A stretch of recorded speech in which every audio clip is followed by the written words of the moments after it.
ਸਤਿ ਸ਼੍ਰੀ ਅਕਾਲ। ਤੁਸੀਂ ਜੁੜੇ ਹੋਏ ਹੋ ਪੰਜਾਬੀ ਰੇਡੀਓ ਸੇ ਦੇ ਨਾਲ ਤੇ ਮੈਂ ਹਾਂ ਪ੍ਰਵੀਨ ਸ਼ਰਮਾ ਲੈ ਕੇ ਹਾਜ਼ਰ ਹਾਂ program update California. Update California program ਦੇ ਵਿੱਚ ਕੀ ਅਹਿਮ ਤੇ ਕੀ ਖਾਸ ਖਬਰਾਂ ਨੂੰ ਲੈ ਕੇ ਚਰਚਾ ਕਰਨ ਦੇ ਲਈ ਜੁੜ ਚੁੱਕੇ ਨੇ ਹਰਜੋਤ ਸਿੰਘ ਖਾਲਸਾ ਜੀ। ਹਰਜੋਤ ਸਿੰਘ ਜੀ, ਸਤਿ ਸ਼੍ਰੀ ਅਕਾਲ, ਸਵਾਗਤ ਹੈ ਜੀ। ਸਤਿ ਸ਼੍ਰੀ ਅਕਾਲ, ਧੰਨਵਾਦ ਜੀ ਆਇਆਂ ਨੂੰ। ਪੰਜਾਬੀ ਰੇਡੀਓ ਯੂਐਸਏ ਦੇ ਜਿੰਨੇ ਵੀ ਸਰੋਤੇ ਸਾਡੇ ਸਾਰੇ ਹੀ ਏਐਮ ਸਟੇਸ਼ਨਸ, ਐਫਐਮ ਸਟੇਸ਼ਨਸ, ਘਰਾਂ ਦੇ ਵਿੱਚ ਰੇਡੀਓ ਸੈਟਸ ਦੇ ਰਾਹੀਂ, ਟੈਲੀਫੋਨ ਦੇ ਰਾਹੀਂ, ਫੇਸਬੁੱਕ, ਯੂਟਿਊਬ ਤੇ ਲਾਈਵ ਦੇਖ ਰਹੇ ਹੋ, ਸੁਣ ਰਹੇ ਹੋ, ਸਾਰਿਆਂ ਨੂੰ ਜੀ ਆਇਆਂ ਨੂੰ ਤੇ ਬਹੁਤ ਹੀ ਪਿਆਰ ਤੇ ਸਤਿਕਾਰ ਭਰੀ ਸਤਿ ਸ਼੍ਰੀ ਅਕਾਲ। ਸਰੋਤਿਓ, ਅੱਜ ਅਪ੍ਰੈਲ ਦੀ 16 ਤਰੀਕ ਆ, ਦਿਨ ਬੁੱਧਵਾਰ ਆ, ਤੇ ਤੁਹਾਡੇ ਲਈ ਸ਼ਾਮ ਦਾ ਅਪਡੇਟ ਕੈਲੀਫੋਰਨੀਆ ਪ੍ਰੋਗਰਾਮ ਲੈ ਕੇ ਹਾਜ਼ਰ ਹੋਏ ਆ ਜੀ। ਅਪਡੇਟ ਕੈਲੀਫੋਰਨੀਆ ਪ੍ਰੋਗਰਾਮ ਨੂੰ ਸਪਾਂਸਰ ਕਰਦੇ ਨੇ ਖਾਲਸਾ ਇੰਸ਼ੋਰੈਂਸ ਏਜੰਸੀ ਵਾਲੇ, ਜਿਨ੍ਹਾਂ ਤੋਂ ਤੁਸੀਂ ਹਰ ਤਰੀਕੇ ਦੀ ਇੰਸ਼ੋਰੈਂਸ ਲੈ ਸਕਦੇ ਹੋ। ਇੰਸ਼ੋਰੈਂਸ ਬਾਰੇ ਪਤਾ ਕਰਨ ਦੇ ਲਈ ਇਹਨਾਂ ਦਾ ਨੰਬਰ ਹੈ 408-272-2500। ਇਹ 1992 ਤੋਂ ਲਗਾਤਾਰ ਇੰਸ਼ੋਰੈਂਸ ਬਿਜ਼ਨਸ ਦੇ ਵਿੱਚ ਸ਼ਾਨਦਾਰ ਸੇਵਾਵਾਂ ਦੇ ਰਹੇ ਨੇ ਤੇ ਅਮਰੀਕਾ ਭਰ ਦੇ ਵਿੱਚ ਇੰਸ਼ੋਰੈਂਸ ਕਰਦੇ ਨੇ। ਓਬਾਮਾ ਕੇਅਰ, ਮੈਡੀਕੇਅਰ ਜਾਂ ਫਿਰ ਕਵਰਡ ਕੈਲੀਫੋਰਨੀਆ ਬਾਬਤ ਪਾਲਿਸੀ ਕਰਵਾਉਣ ਦੇ ਲਈ, ਸਲਾਹ ਲੈਣ ਦੇ ਲਈ ਅੱਜ ਹੀ ਕਾਲ ਕਰੋ 408-272-2500 ਤੇ। ਟਰਕੀਨ ਇਮੀਗ੍ਰੇਸ਼ਨ ਲਾ ਫਰਮ ਵਾਲੇ, ਜੇ ਟਰਕੀਨਾ ਟੋਨੀ ਟਰਕੀਨਾ ਦੇ ਨਾਲ ਤੁਸੀਂ ਯੂਐਸ ਇਮੀਗ੍ਰੇਸ਼ਨ ਬਾਬਤ ਕੋਈ ਵੀ ਸਲਾਹ ਕਰਨੀ ਹੈ ਤਾਂ ਇਹਨਾਂ ਦਾ ਨੰਬਰ ਹੈ 415909-0503। Gurbachan Singh Nagra Sacramento, Sarabjit Singh Kulwinder Singh Dhoot Yuba City, Gurdev Singh Sohal Antelope, Gursahib Singh Bakersfield, Avtar Singh Manzal Clovis ਤੇ ਪਰਮਜੀਤ ਸਿੰਘ ਦਾਖਾ ਬਰਕਰਲੇ। ਇਹਨਾਂ ਸਾਰੇ ਹੀ ਸਪਾਂਸਰਸ ਦਾ ਬਹੁਤ-ਬਹੁਤ ਧੰਨਵਾਦ। ਤੇ ਜੇਕਰ ਤੁਸੀਂ ਵੀ ਪੰਜਾਬੀ ਰੇਡੀਓ ਦੇ ਇਹਨਾਂ ਪ੍ਰੋਗਰਾਮਾਂ ਨੂੰ ਸਪਾਂਸਰ ਕਰਨਾ ਚਾਹੁੰਦੇ ਹੋ ਤਾਂ ਸਟੂਡੀਓ ਦਾ ਨੰਬਰ ਹੈ 408272-5200 ਜੀ। ਜੀ, ਅੱਜ ਦੀਆਂ ਖਬਰਾਂ ਵੱਲ ਚੱਲੀਏ ਤੇ ਸਵੇਰੇ ਵੀ ਆਪਾਂ ਤੁਹਾਡੇ ਨਾਲ ਡਿਸਕਸ ਕੀਤਾ ਸੀ। ਹੁਣ ਫਿਰ ਨਿਊਯਾਰਕ ਟਾਈਮਜ਼ ਰਿਪੋਰਟ ਕਰ ਰਿਹਾ ਪਈ ਟਰੰਪ ਐਡਮਿਨਿਸਟ੍ਰੇਸ਼ਨ ਨੇ ਜੱਜਸ ਨੂੰ ਡਾਇਰੈਕਟ ਕੀਤਾ ਆ ਪਈ ਬਿਨਾਂ ਹੀਅਰਿੰਗ ਤੋਂ ਵੀ ਤੁਸੀਂ ਜਿਹੜਾ ਪੋਲੀਟੀਕਲ ਅਸਾਈਲਮ ਡਿਨਾਈ ਕਰ ਸਕਦੇ ਹੈਗੇ ਆ, ਕਿਉਂਕਿ ਬੈਕਲੌਗ ਇੰਨਾ ਆ ਇਮੀਗ੍ਰੇਸ਼ਨ ਕੋਰਟਸ ਦੇ ਵਿੱਚ। ਤੇ ਕਹਿੰਦੇ ਵੀ ਜਿੰਨੀਆਂ ਤੇਜ਼ੀ ਦੇ ਨਾਲ ਅਸੀਂ ਡਿਪੋਰਟੇਸ਼ਨ ਕਰਨੀ ਆ, ਉਹਦਾ ਇੱਕੋ ਇੱਕ ਹੈਗਾ ਆ ਵੀ ਤੁਸੀਂ ਜੇ ਉਹਨਾਂ ਦੇ ਪੇਪਰ ਵਰਕ ਪੂਰੇ ਨਹੀਂ, ਤੁਹਾਨੂੰ ਐਪਲੀਕੇਸ਼ਨ 'ਚ ਲੱਗਦਾ ਵੀ ਇਹ ਸਕਸੀਡ ਨਹੀਂ ਹੋਊਗੀ, ਤੇ ਤੁਸੀਂ ਬਿਨਾਂ ਹੀਅਰਿੰਗ ਤੋਂ ਹੀ ਉਹ ਐਪਲੀਕੇਸ਼ਨ ਨੂੰ ਡ੍ਰੌਪ ਕਰ ਸਕਦੇ ਹੈਗੇ ਆ। ਸੋ ਬਹੁਤ ਵਾਰ ਸਾਡੇ ਸਰੋਤੇ ਕਹਿ ਦਿੰਦੇ ਭਾਈ ਤੁਸੀਂ ਇਦਾਂ ਦੀਆਂ ਖਬਰਾਂ ਕਰਦੇ, ਪਰ ਨਿਊਯਾਰਕ ਟਾਈਮ ਦੇ ਫਰੰਟ ਦੇ ਉੱਤੇ ਜਿਹੜੀ ਫੋਟੋ ਲਾਈ ਹੈ ਉਹ ਪੰਜਾਬੀਆਂ ਦੀ ਆ। ਇੱਕ ਸਰਦਾਰ ਮੁੰਡਾ ਨਾਲ ਹੋਰ 4-5 ਪੰਜਾਬੀ ਖੜੇ ਆ ਮੈਨਹਟਨ ਦੀ ਇੱਕ ਫੈਡਰਲ ਕੋਰਟ ਦੇ ਵਿੱਚ, ਉਹ ਫੋਟੋ ਨਿਊਯਾਰਕ ਟਾਈਮ ਨੇ ਲਾਈ ਆ। ਸੋ ਟਰੰਪ ਐਡਮਿਨਿਸਟ੍ਰੇਸ਼ਨ ਜੋ ਆ ਉਹ ਇਮੀਗ੍ਰੇਸ਼ਨ ਜੱਜਸ ਨੂੰ ਉਹਨੇ ਆਰਡਰ ਦਿੱਤਾ ਹੈਗਾ ਵੀ ਤੁਸੀਂ ਅਪ੍ਰੈਲ 11 ਨਾਲ ਇਹ ਗੱਲਬਾਤ ਹੋਈ ਹੈ ਜਸਟਿਸ ਡਿਪਾਰਟਮੈਂਟ ਦੀ, ਅਪ੍ਰੈਲ 11 ਨੂੰ ਕੁਝ ਦਿਨ ਪਹਿਲਾਂ ਹੀ, ਵੀ ਲੀਗਲੀ ਡੈਫੀਸ਼ੀਐਂਟ ਜੋ ਕੇਸਸ ਆ ਪੋਲੀਟੀਕਲ ਅਸਾਈਲਮ ਦੇ, ਉਹਨਾਂ ਨੂੰ ਤੁਸੀਂ ਡ੍ਰੌਪ ਕਰ ਸਕਦੇ ਆ ਬਿਨਾਂ ਕਿਸੇ ਸੁਣਵਾਈ ਦੇ। ਸੋ ਇਹ ਇੱਕ ਬਹੁਤ ਵੱਡਾ ਜਿਹੜਾ ਫਿਕਰ ਹੋਊਗਾ ਉਹਨਾਂ ਲੋਕਾਂ ਦੇ ਲਈ ਜਿਹੜੇ ਪੋਲੀਟੀਕਲ ਅਸਾਈਲਮ ਜਿਨ੍ਹਾਂ ਨੇ ਅਪਲਾਈ ਕੀਤਾ। ਕਹਿੰਦੇ ਨੰਬਰ ਹੀ ਇੰਨੇ ਆ, ਜੱਜ ਅਮਰੀਕਾ ਦੇ ਵਿੱਚ ਸਿਰਫ 700 ਆ ਤੇ ਉਹ 500 ਤੋਂ ਲੈ ਕੇ 700 ਕੇਸ ਸਾਲ 'ਚ ਸੁਣ ਸਕਦਾ ਇੱਕ ਜੱਜ ਜੀ। ਤੇ ਮਿਲੀਅਨਸ ਆਫ ਲੋਕ ਜਿਹੜੇ ਆ ਉਹ ਇਸ ਵੇਲੇ ਉਹਨਾਂ ਦੀਆਂ ਐਪਲੀਕੇਸ਼ਨਾਂ ਪੈਂਡਿੰਗ ਹੈਗੀਆਂ ਆ। ਸੋ ਬਹੁਤ ਸਾਰੇ ਜਿਹੜੇ ਇਮੀਗ੍ਰੇਸ਼ਨ ਅਟਾਰਨੀਜ਼ ਆ, ਇੱਕ ਕਰੀਨ ਸ਼ੈਨਨ ਕਰਕੇ ਇਮੀਗ੍ਰੇਸ਼ਨ ਲਾਇਰ ਆ, ਨਿਊਯਾਰਕ ਟਾਈਮ ਦੇ ਮੁਤਾਬਕ ਕਹਿੰਦੇ ਵੀ ਇਸ ਕੇਸ ਦੇ ਨਾਲ ਤਾਂ ਫਿਰ ਇਹ ਜੇ ਅਸਾਈਲਮ ਵਾਲਿਆਂ ਨੂੰ ਬਿਨਾਂ ਸੁਣਵਾਈ ਤੋਂ ਹੀ ਉਹਨਾਂ ਦੀ ਐਪਲੀਕੇਸ਼ਨ ਡ੍ਰੌਪ ਕੀਤੀ ਜਾਊਗੀ, ਇਹ ਤਾਂ ਬੰਦੇ ਦੀ ਲਾਈਫ ਤੇ ਡੈਥ ਦੀ ਜਿਹੜੀ ਸਿਚੁਏਸ਼ਨ ਹੁੰਦੀ ਹੈਗੀ ਆ, ਪਰਿਵਾਰ ਟੁੱਟਨੇ ਆ, ਕਿਸੇ ਦਾ ਨਿਆਣਾ ਇੱਥੇ ਦਾ ਬੋਰਨ ਸਿਟੀਜ਼ਨ ਆ। ਸੋ ਬਹੁਤ ਜਿਹੜੀਆਂ ਸਿਚੁਏਸ਼ਨਸ ਇਹਦੇ ਵਿੱਚ ਆਉਣਗੀਆਂ, ਪਰ ਮੋਸਟਲੀ ਉਹ ਅਫੈਕਟ ਹੋਣਗੇ ਜਿਨ੍ਹਾਂ ਦੇ ਵਕੀਲ ਨਹੀਂ ਹੈਗੇ। ਜਿੰਨੇ ਲੋਕਾਂ ਨੇ ਅਸਾਈਲਮ ਐਪਲੀਕੈਂਟਸ ਲਾਈਆਂ ਆ ਉਹਨਾਂ ਚੋਂ ਕਹਿੰਦੇ ਬਈ half of them they don't have any lawyer, ਅੱਧਿਆਂ ਕੋਲ ਵਕੀਲ ਹੈ ਨਹੀਂ ਜੀ। ਬਿਲਕੁਲ। ਸੋ ਇਹ ਬਹੁਤ ਤਰ੍ਹਾਂ ਦੀਆਂ ਜਿਹੜੀਆਂ ਚਰਚਾਵਾਂ ਨੇ ਉਹਨਾਂ ਨੂੰ ਆਪਾਂ ਦੇਖਦੇ ਹਾਂ ਕਿ ਅਮਲੀ ਰੂਪ ਵੀ ਮਿਲਦਾ ਨਜ਼ਰ ਆ ਰਿਹਾ। ਪਹਿਲਾਂ ਇਹ ਸੀਗਾ ਕਿ ਜਦੋਂ ਖਬਰ ਆਈ ਸੀ ਉਦੋਂ ਇਹ ਦੱਸਿਆ ਗਿਆ ਸੀਗਾ ਕਿ ਕਈ ਲੋਕਾਂ ਦੀ ਜਿਹੜੀ ਐਪਲੀਕੇਸ਼ਨ ਆ ਉਹ ਡਿਨਾਈ ਕਰ ਦਿੱਤੀ ਹੈ, ਲੋਕਾਂ ਨੇ ਇਹ ਤੇ ਇਤਬਾਰ ਨਹੀਂ ਕੀਤਾ। ਪਰ ਹੁਣ ਪਤਾ ਲੱਗਿਆ ਕਿ ਉਹਦੇ ਵਿੱਚ ਜਦੋਂ ਦਾਅਵਾ ਕੀਤਾ ਗਿਆ ਉਹਦੇ ਵਿੱਚ ਇਹ ਦੱਸਿਆ ਗਿਆ ਕਿ ਇਹ ਜਿਹੜੀਆਂ ਐਪਲੀਕੇਸ਼ਨ ਸੀਗੀਆਂ ਇਹ ਅਧੂਰੀਆਂ ਸੀਗੀਆਂ। ਤੇ ਇਸ ਬਾਬਤ ਜਿਹੜੇ ਇਮੀਗ੍ਰੇਸ਼ਨ ਲਾਇਰ ਨੇ, ਅਟਾਰਨੀਜ਼ ਨੇ, ਉਹਨਾਂ ਨੇ ਵੀ ਵੱਖ-ਵੱਖ ਜਿਹੜੇ ਪਲੇਟਫਾਰਮ ਨੇ ਉਹਨਾਂ ਤੇ ਵੀਡੀਓ ਪਾਉਣੀਆਂ ਸ਼ੁਰੂ ਕੀਤੀਆਂ ਵੀ ਇਹ ਨਹੀਂ ਗਾ ਵੀ ਕਿਸੇ ਦੀ ਹੀਅਰਿੰਗ ਹੋਈ ਆ ਜਾਂ ਉਹਨੂੰ ਮੌਕਾ ਦਿੱਤਾ ਗਿਆ ਜਿਹਦੀ ਵੀ ਕੋਈ ਐਪਲੀਕੇਸ਼ਨ ਅਧੂਰੀ ਸੀ, ਕਿਸੇ ਕਾਰਨ ਕਰਕੇ ਛੱਡੀ ਹੋਈ ਸੀ, ਭਰੀ ਨਹੀਂ ਸੀ, ਤਾਂ ਉਹਦੀ ਜਿਹੜੀ ਉਹਨੂੰ ਬਿਨਾਂ ਸੁਣਵਾਈ ਦੇ, ਕੋਈ ਅਦਾਲਤ ਦੀ ਤਰੀਕ ਨਹੀਂ ਪਈ, ਕੋਈ ਉਹਨੂੰ ਸੱਦਿਆ ਨਹੀਂ ਗਿਆ, ਕੋਈ ਉਹਨੂੰ ਪੱਖ ਨਹੀਂ ਰੱਖਣ ਦਿੱਤਾ ਗਿਆ, ਤਾਂ ਉਹਦੇ ਜਿਹੜੇ ਕੇਸ ਨੇ ਉਹ ਡਿਨਾਈ ਕੀਤੇ ਜਾ ਰਹੇ ਨੇ। ਅੱਜ ਦੀ ਇੱਕ ਹੋਰ ਜਿਹੜੀ ਬਹੁਤ ਵੱਡੀ ਖਬਰ ਆ ਇਸ ਟਾਈਮ ਅਮਰੀਕੀ ਸਿਆਸਤ ਦੇ ਵਿੱਚ ਤੇ ਦੁਨੀਆ ਭਰ ਦੇ ਵਿੱਚ ਚਰਚਾ ਦਾ ਵਿਸ਼ਾ ਬਣੀ ਹੋਈ ਆ, ਉਹ ਇਹ ਆ ਕਿ ਕੈਲੀਫੋਰਨੀਆ ਦੇ ਜਿਹੜੇ ਗਵਰਨਰ ਨੇ ਗੈਵਿਨ ਨਿਊਸਮ, ਉਹਨਾਂ ਨੇ ਟਰੰਪ ਐਡਮਿਨਿਸਟ੍ਰੇਸ਼ਨ ਦੇ ਖਿਲਾਫ ਜਿਹੜਾ ਸੂ ਆ ਉਹ ਕਰ ਦਿੱਤਾ। ਇਹ ਸੂ ਜਿਹੜਾ ਉਹ ਚੁਣੌਤੀ ਦੇਊਗਾ ਜਿਹੜੇ ਟੈਰਿਫ ਲਾਏ ਗਏ ਨੇ ਲਗਾਤਾਰ। ਸੋ ਕਹਿੰਦੇ ਕਿ ਇਹ ਗਲੋਬਲ ਟ੍ਰੇਡ ਵਾਰ ਦੇ ਜਿਹੜੇ ਐਥਿਕਸ ਨੇ ਉਹਨਾਂ ਦੇ ਉਲਟ ਆ, ਤੇ ਨਾਲ ਹੀ ਉਹ ਕਹਿੰਦੇ ਕਿ ਲਾ ਸੂਟ ਜਿਹੜਾ ਉਹ ਇਹ ਆਰਗੂ ਕਰਦਾ ਵੀ ਜਿਹੜੇ ਪ੍ਰੈਜ਼ੀਡੈਂਟ ਡੋਨਲਡ ਟਰੰਪ ਨੇ ਉਹਨਾਂ ਨੇ ਇੰਟਰਨੈਸ਼ਨਲ ਐਮਰਜੈਂਸੀ ਇਕਨੋਮਿਕ ਪਾਵਰ ਜਿਹੜਾ ਐਕਟ ਆ ਉਹ ਟੈਰਿਫ ਦੇ ਉੱਤੇ ਲਾਇਆ ਮੈਕਸੀਕੋ ਤੇ ਕੈਨੇਡਾ ਦੇ ਉੱਤੇ ਤੇ ਚੀਨ ਦੇ ਉੱਤੇ, ਤੇ ਨਾਲ ਹੀ ਉਹ ਕਹਿੰਦੇ ਕਿ ਇਹ ਜਿਹੜੀ ਚੀਜ਼ ਆ ਉਹ ਅਨਲawful ਉਹਨਾਂ ਨੇ ਕਰਾਰ ਦਿੱਤੀ ਆ। ਸੋ ਇਹ ਕਹਿੰਦੇ ਕਿ ਇਹਦੇ ਨਾਲ ਕੀ ਹੋਊਗਾ ਕਿ ਜਿਹੜੀਆਂ ਟ੍ਰਾਂਜੈਕਸ਼ਨਸ ਆ ਉਹ ਬਲੌਕ ਹੋ ਜਾਣਗੀਆਂ, ਫਰੀਜ਼ ਹੋ ਜਾਣਗੀਆਂ, ਤੇ ਫੌਰਨ ਜਿਹੜਾ ਥ੍ਰੈਟ ਆ ਉਹਨੂੰ ਉਹ ਵਧਾਉਣਗੀਆਂ, ਤੇ ਪ੍ਰੈਜ਼ੀਡੈਂਟ ਜਿਹੜੇ ਨੇ ਉਹਨਾਂ ਨੂੰ ਇਹਨਾਂ ਨੂੰ ਟੈਰਿਫ ਨੂੰ ਹਟਾ ਦੇਣਾ ਚਾਹੀਦਾ। ਲਾ ਸੂਟ ਜਿਹੜਾ ਕਿ ਫਾਈਲਡ ਕੀਤਾ ਗਿਆ ਯੂਐਸ ਡਿਸਟ੍ਰਿਕਟ ਕੋਰਟ ਦੇ ਵਿੱਚ, ਨਦਰਨ ਡਿਸਟ੍ਰਿਕਟ ਆਫ ਜਿਹੜਾ ਕੈਲੀਫੋਰਨੀਆ ਦਾ, ਉੱਥੇ ਉਹਨੇ ਇਹ ਗੱਲ ਆਰਗੂ ਕਰਦਾ ਕਿ ਜਿਹੜੇ ਇਹ ਟੈਰਿਫ ਨੇ ਇਹ ਕਾਂਗਰਸ ਤੋਂ ਅਪਰੂਵਲ ਹੋਣੇ ਚਾਹੀਦੇ ਨੇ। ਮਤਲਬ ਸੰਵਿਧਾਨਿਕ ਜੇ ਇਹਨਾਂ ਦੀ ਵੈਧਤਾ ਦੇਖੀਏ ਤਾਂ ਇਹ ਵੀ ਦੇਖਣਾ ਪੈਂਦਾ ਕਿ ਵਾਕਈ ਇਹ ਜਿਹੜੇ ਟੈਰਿਫ ਨੇ ਇਸ ਤਰੀਕੇ ਦੇ ਲਾਏ ਜਾ ਰਹੇ ਨੇ। ਸੋ ਕਹਿੰਦੇ ਕਿ ਟਰੰਪ ਜਿਹੜਿਆਂ ਨੇ ਬੇਸ਼ੱਕ ਮੈਨੀ ਜਸਟੀਫਿਕੇਸ਼ਨਸ ਉਹਨਾਂ ਨੇ ਆਫਰ ਕੀਤੀਆਂ ਨੇ ਇਹਨਾਂ ਨੂੰ ਲਾਉਣ ਦੇ ਪਿੱਛੇ ਜਾਂ ਇਹਨਾਂ ਨੂੰ ਵਧਾਉਣ ਦੇ ਪਿੱਛੇ, ਪਰ ਉਹ ਕਹਿੰਦੇ ਕਿ ਇਹ ਜਿਹੜਾ ਡਿਜ਼ਾਈਨ ਹੈ ਇਹ ਸਹੀ ਨਹੀਂ ਗਾ, ਤੇ ਆਉਣ ਵਾਲੇ ਟਾਈਮ ਦੇ ਵਿੱਚ ਇਹ ਜਿਹੜੇ ਭੁਗਤ ਭੋਗੀ ਲੋਕ ਬਣਨਗੇ ਜਾਂ ਇਹਦੀ ਜਿਹੜੇ ਖਮਿਆਜ਼ਾ ਉਹ ਕੈਲੀਫੋਰਨੀਆ ਨੂੰ ਵੀ ਭੁਗਤਣਾ ਪਊਗਾ। ਸੋ ਇਸ ਟਾਈਮ BBC ਤੋਂ ਲੈ ਕੇ AP ਹੋਰ ਜਿਹੜੇ ਵੱਡੇ ਅਦਾਰੇ ਨੇ ਉਹਨਾਂ ਦੇ ਵਿੱਚ ਇਹ ਖਬਰ ਜਿਹੜੀ ਆ ਉਹ ਪਹਿਲ ਨੰਬਰ ਦੇ ਉੱਤੇ ਖਬਰ ਹੈ ਕਿ ਕੈਲੀਫੋਰਨੀਆ ਨੇ ਟਰੰਪ ਨੂੰ ਜਿਹੜੇ ਉਹਨਾਂ ਨੇ ਟੈਰਿਫ ਲਾਏ ਨੇ ਉਸ ਮਾਮਲੇ ਦੇ ਵਿੱਚ ਸੂ ਜਿਹੜਾ ਉਹ ਕਰ ਦਿੱਤਾ, ਕਿਉਂਕਿ ਇਹਦੇ ਨਾਲ ਕੈਲੀਫੋਰਨੀਆ ਦੇ ਵਿੱਚ ਬਿਲੀਅਨਸ ਆਫ ਡਾਲਰ ਦਾ ਨੁਕਸਾਨ ਹੋਣਾ ਹੈਗਾ। ਫਾਰਮਰਸ ਬਹੁਤ ਜ਼ਿਆਦਾ ਅਫੈਕਟ ਹੋ ਰਹੇ ਹੈਗੇ ਆ। ਬਹੁਤ ਸਾਰੇ ਰੀਟੇਲ ਸਟੋਰ ਓਨਰਸ ਆ, ਉਹਨਾਂ ਦੀਆਂ ਸੇਲਸ ਜੇ ਦੇਖੋ ਬਹੁਤ ਘਟ ਗਈਆਂ ਹੈਗੀਆਂ।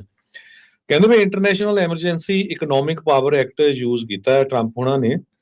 ਇਹਦਾ ਮਤਲਬ ਇਹ ਨਹੀਂ ਹੁੰਦਾ ਵੀ ਪ੍ਰੈਜ਼ੀਡੈਂਟ ਆਪਣੀ ਮਰਜ਼ੀ ਦੇ ਨਾਲ ਯੂਨੀਲੇਟਰਲੀ ਇਹ ਜਿਹੜਾ ਟੈਰਿਫਸ ਉਹ ਲਾ ਦੇਵੇ। ਅਲਟੀਮੇਟਲੀ ਯੂਐਸ ਦੀ ਕਾਂਗਰਸ ਦੇ ਕੋਲ ਜਾਣਾ ਪੈਣਾ ਹੈਗਾ। 40 ਮਿਲੀਅਨ ਅਮਰੀਕਨਸ ਦੇ ਲਈ ਗੈਬਨ ਨਿਊਸਮ ਉਹਨਾਂ ਨੇ ਇਹ ਕਿਹਾ ਮੈਂ ਫਾਈਟ ਕਰਨ ਜਾ ਰਿਹਾ ਹਾਂ। ਇਸ ਤੋਂ ਪਹਿਲਾਂ ਕੈਲੀਫੋਰਨੀਆ ਨੇ 15 ਹੋਰ ਲਾ ਸੂਟਸ ਜੋ ਆ ਉਹ ਟਰੰਪ ਐਡਮਿਨਿਸਟ੍ਰੇਸ਼ਨ ਦੇ ਅਗੇਂਸਟ ਕੀਤੇ ਹੋਏ ਹੈਗੇ ਆ।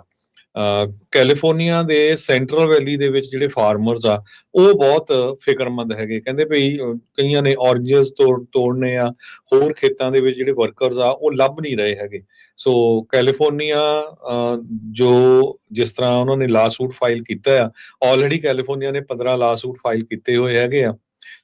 ਫੈਡਰਲ ਹੁਣ ਜਿਹੜਾ ਨਵਾਂ ਆ federal tariff on foreign goods ਉਹਨੂੰ ਲੈ ਕੇ ਆ। ਸੋ ਕਹਿੰਦੇ ਵੀ ਜੇ ਇਹ ਨਾ ਹੋਇਆ ਤੇ ਕਿਉਂਕਿ ਕੈਲੀਫੋਰਨੀਆ ਇੱਕ ਇਦਾਂ ਦੀ ਸਟੇਟ ਆ ਜਿਹੜੀ 14% ਪੂਰੇ ਮੁਲਕ ਦਾ ਗ੍ਰੋਸ ਡੋਮੈਸਟਿਕ ਪ੍ਰੋਡਕਟ ਆ। ਹਾਂਜੀ, ਸਭ ਤੋਂ ਵੱਡਾ largest share of any state, ਤੇ ਕੈਲੀਫੋਰਨੀਆ ਨੂੰ ਇਹ ਸਭ ਤੋਂ ਜ਼ਿਆਦਾ ਇਫੈਕਟ ਹੋਣਾ ਹੈਗਾ ਆ।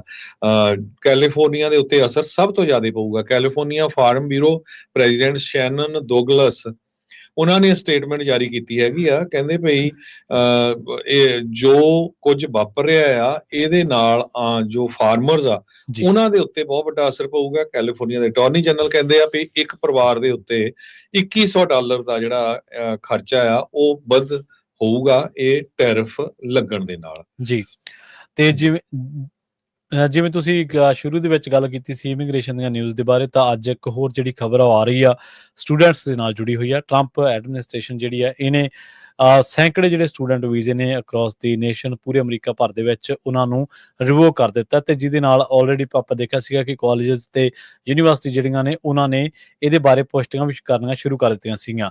ਹੁਣ ਕਹਿੰਦੇ ਕਿ ਔਰੇਂਜ ਕਾਊਂਟੀ ਦੇ ਵਿੱਚ ਜਿਹੜੀ ਗਾਜ ਡਿੱਗੀ ਆ, ਸਕੂਲ ਜਿਹੜੇ ਕਿ ਅਫੈਕਟ ਹੋਏ ਨੇ, ਪਬਲਿਕ ਇੰਸਟੀਟਿਊਸ਼ਨਸ ਨੇ ਲਾਈਕ UC ਆ ਜਾਂ ਕੈਲ ਸਟੇਟ ਸਕੂਲ ਆ, ਉਹਨਾਂ ਦੇ ਵਿੱਚ ਜਿਹੜੇ ਉਹਨਾਂ ਦੇ ਨਾਲ ਜਿਹੜੇ ਜਾਂ ਹੋਰ ਪ੍ਰਾਈਵੇਟ ਸਕੂਲ ਨੇ ਉੱਥੇ ਉਹਨਾਂ ਨੇ ਪੁਸ਼ਟੀ ਕੀਤੀ ਹੈ ਕਿ ਇੱਥੇ ਵੀ ਵੀਜ਼ੇ ਰਿਵੋਕ ਹੋਏ ਨੇ। ਵੀਕਲੀ ਜਿਹੜੀ ਅਪਡੇਟ ਆ ਕੈਲੀਫੋਰਨੀਆ ਸਟੇਟ ਯੂਨੀਵਰਸਿਟੀ ਸਿਸਟਮ ਦੇ ਵਿੱਚ ਉਹਨਾਂ ਨੇ ਇਹ ਗੱਲ ਕਹੀ ਹੈ ਕਿ ਉਹ ਮੋਨੀਟਰਿੰਗ ਕਰ ਰਹੇ ਨੇ ਸਿਚੁਏਸ਼ਨ ਜਿਹੜੀ ਬਣੀ ਹੋਈ ਹੈ ਇਸ ਟਾਈਮ ਵੀਜ਼ਾ ਨੂੰ ਲੈ ਕੇ, ਰਿਵੋਕੇਸ਼ਨਸ ਨੂੰ ਲੈ ਕੇ, ਜਾਂ ਵਰਕਿੰਗ ਕਰ ਰਹੇ ਨੇ, ਉਹ ਕੰਮ ਕਰ ਰਹੇ ਨੇ ਵੱਖ-ਵੱਖ ਇੰਡੀਵਿਜੂਅਲਸ ਦੇ ਨਾਲ ਜਾਂ ਕੈਂਪਸ ਦੇ ਨਾਲ, ਕਿ ਉਹ ਇਸ ਟਾਈਮ ਸਟੂਡੈਂਟ ਨੂੰ ਜਿਹੜੀ ਵੀ ਉਹਨਾਂ ਦੇ ਮਾਮਲੇ ਦੇ ਵਿੱਚ ਕੋਈ ਮਦਦ ਚਾਹੀਦੀ ਹੈ ਕਾਨੂੰਨੀ, ਉਹ ਉਹਨਾਂ ਨੂੰ ਜ਼ਰੂਰ ਪ੍ਰੋਵਾਈਡ ਕਰਾਉਣ। CSU ਸਟੂਡੈਂਟ ਜਿਹੜੇ ਨੇ ਉਹਨਾਂ ਨੂੰ ਪੁੱਛਿਆ ਗਿਆ ਹੈ ਕਿ ਉਹ ਇੰਟਰਨੈਸ਼ਨਲ ਸਟੂਡੈਂਟ ਸਰਵਿਸਿਜ਼ ਜਿਹੜੀਆਂ ਨੇ ਆਫਿਸ ਦੇ ਵਿੱਚ ਕਿ ਕਿਹੜੇ ਸਟੂਡੈਂਟ ਨੇ ਉਹਨਾਂ ਦੇ ਨਾਲ ਜਿਹੜੇ ਕੰਮ ਕਰ ਰਹੇ ਨੇ।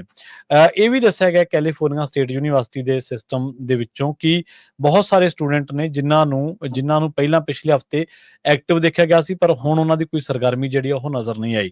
70 ਸਟੂਡੈਂਟ ਨੇ ਜਿਨ੍ਹਾਂ ਦੇ ਵੀਜ਼ਿਆਂ ਉੱਤੇ ਇੰਪੈਕਟ ਪਏ ਨੇ 2025 ਦੇ ਵਿੱਚ। ਉਹ ਕਹਿੰਦੇ ਕਿ 6 ਅਪ੍ਰੈਲ ਤੱਕ ਐਟਲੀਸਟ 9 ਜਿਹੜੇ ਨੇ ਉਹ ਕੈਂਸਲ ਕੀਤੇ ਗਏ ਸੀ। UCLA last week California attorney general ਜਿਹੜੇ ਰੌਬ ਬੌਂਟਾ ਨੇ, ਉਹਨਾਂ ਨੇ ਦੱਸਿਆ ਸੀਗਾ ਕਿ 100 ਸਟੂਡੈਂਟ ਇਹ ਜਿਹੇ ਨੇ ਜਿਹੜੇ UC ਤੇ CSU ਦੇ ਵਿੱਚ ਹੈਗੇ ਨੇ, ਇਸ ਟਾਈਮ ਪੜ੍ਹ ਰਹੇ ਨੇ, ਤੇ ਪਰ ਉਹਨਾਂ ਦੇ ਵੀਜ਼ੇ ਜਿਹੜੇ ਨੇ ਉਹ ਰਿਵੋਕ ਕਰ ਦਿੱਤੇ ਗਏ ਸੀ, ਜਿਨ੍ਹਾਂ ਦੇ ਵਿੱਚ ਸਟੈਨਫੋਰਡ ਯੂਨੀਵਰਸਿਟੀ ਤੇ ਹੋਰ ਵੀ ਕਈ ਵਿਦਿਅਕ ਅਦਾਰਿਆਂ ਦਾ ਜਿਹੜਾ ਨਾਮ ਆ ਉਹ ਲਿਆ ਗਿਆ ਸੀਗਾ।